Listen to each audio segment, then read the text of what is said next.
Hi, Mary McElhatton here with permission.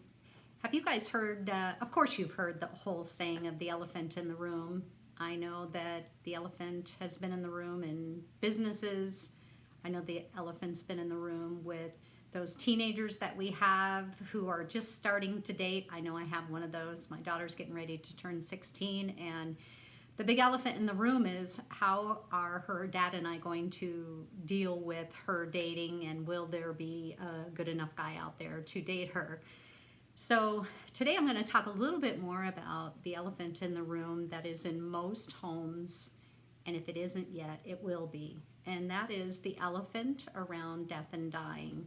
So permission is a platform to be able to discuss openly what death and dying means, what the conversation we're not having about it, and the reason why. I want to share with you what happened to me back in 2013, and the reason why it even has come up for me to go out into the public and open up the discussion of death and dying. So 2013, I get a call from my father.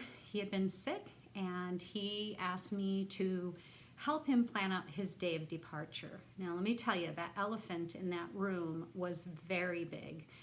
The reason why it was very big at that time is because in 1981, my brother had passed away in a motorcycle accident, and I remember at 14 asking my family to talk about what had just happened, and nobody did.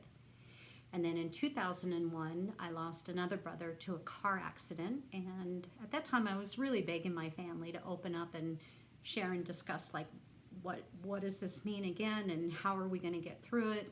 The last one was hard enough. How are we going to get through this one? And then 2013, when my father called, I never realized that he actually exposed the elephant in the room.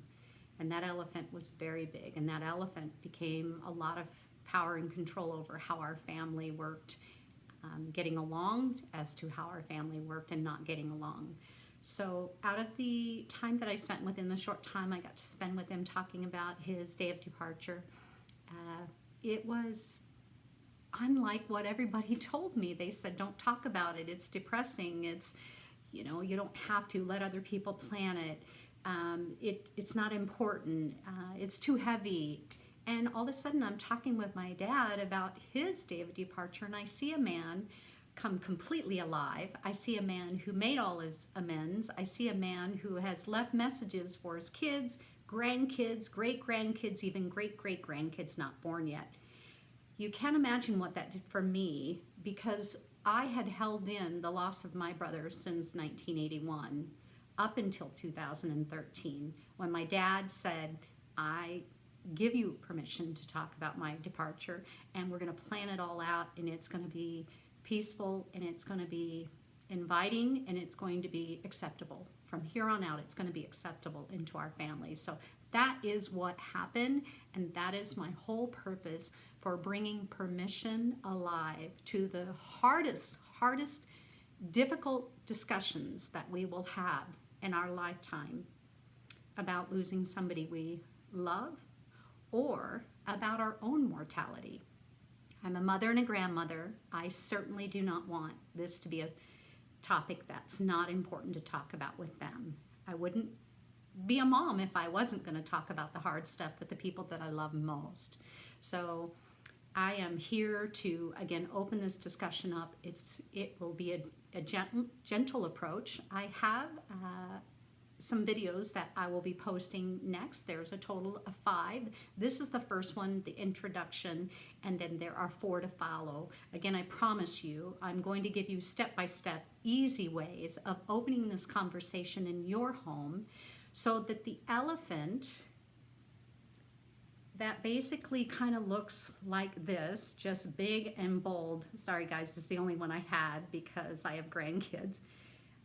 To what my father brought into my life that I want to share with all of you is an elephant that is definitely more inviting, and it's not depressing, and it's not painful as much as it will be by nobody having the discussion at all. Thank you.